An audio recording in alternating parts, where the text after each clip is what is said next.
സ്ഥാനാർത്ഥി പര്യടനത്തിനിടെ UDF സ്ഥാനാർത്ഥി Ramesh പിഷാരടിയെ BJP പ്രവർത്തകർ തടഞ്ഞതിൽ കോൺഗ്രസ് ഇന്ന് പ്രതിഷേധം സംഘടിപ്പിക്കും. ജനാധിപത്യ സംവിധാനത്തെ വെല്ലുവിളിക്കുകയാണ് ചെയ്തതെന്ന് രമേശ് പിഷാരടി പ്രതികരിച്ചു. സ്ത്രീവിരുദ്ധ പരാമർശം നടത്തിയതിനാണ് രമേശ് പിഷാരടിയെ തടഞ്ഞത് എന്നാണ് ശോഭാ സുരേന്ദ്രന്റെ മറുപടി.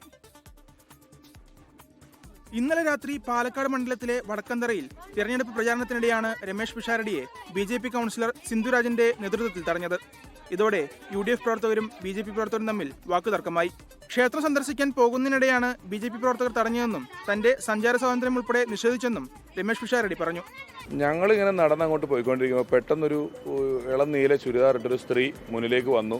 ഇവർ വരികയും വല്ലാതെ ഒച്ചയെടുക്കുകയും ഇതിൽ നിങ്ങൾ ആരെയും കയറ്റി വിടില്ല, കടത്താൻ പറ്റില്ല, നിങ്ങൾ ഇതിൽ വരാൻ പറ്റില്ല എന്നൊക്കെ പറഞ്ഞ് ഭയങ്കരമായിട്ട് ഒച്ചയെടുക്കുന്നു. അപ്പോഴേക്കും എൻ്റെ കൂടെ ഉണ്ടായിരുന്നവർ ഇത് നിങ്ങൾക്ക് ഉള്ള സ്ഥലമല്ലല്ലോ, നിങ്ങൾക്ക് എഴുതി തന്നിട്ടില്ലല്ലോ എന്നൊക്കെ പറഞ്ഞ് ഇവർ തമ്മിൽ ഒരു ചെറിയ തർക്കമുണ്ട്. എന്ത് ചെയ്തിട്ടും ആ സ്ത്രീ നമ്മളെ അങ്ങോട്ട് പോകാനായിട്ട് സമ്മതിക്കുന്നില്ലായിരുന്നു.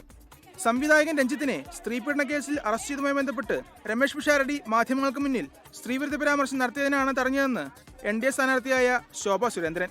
എന്റെ പാർട്ടിയിൽപ്പെട്ട ഒരു കൗൺസിലർ ഒരു പെൺകുട്ടിയെ പീഡിപ്പിക്കപ്പെട്ടിട്ടുണ്ടെങ്കിൽ ഞാൻ അതിന് ന്യായീകരണ തൊഴിലാളിയായി വർത്തിക്കേണ്ടതില്ല എന്ന് പറഞ്ഞുകൊണ്ട് മാപ്പ് പറഞ്ഞിരിക്കണം. UDFന്റെ സ്ഥാനാർത്ഥി മാപ്പ് പറയണം. സ്ത്രീ സമൂഹത്തെ വേദനിപ്പിച്ചിട്ടുണ്ടെങ്കിൽ എനിക്ക് തെറ്റുപറ്റിപ്പോയി എന്ന് മാപ്പ് പറയാൻ UDFന്റെ സ്ഥാനാർത്ഥി തയ്യാറാവണം. പരാമർശം പിൻവലിച്ച് പിഷാരടി മാപ്പ് പറയണമെന്നും ശോഭാ സുരേന്ദ്രൻ ആവശ്യപ്പെട്ടു. എന്നാൽ സ്ഥാനാർത്ഥി തടഞ്ഞ വിഷയം പ്രചാരണായുധമാക്കാനും വിഷയത്തിൽ പ്രതിഷേധിക്കാനുമാണ് UDF ക്യാമ്പിന്റെ നീക്കം. 24 പാലക്കാട്.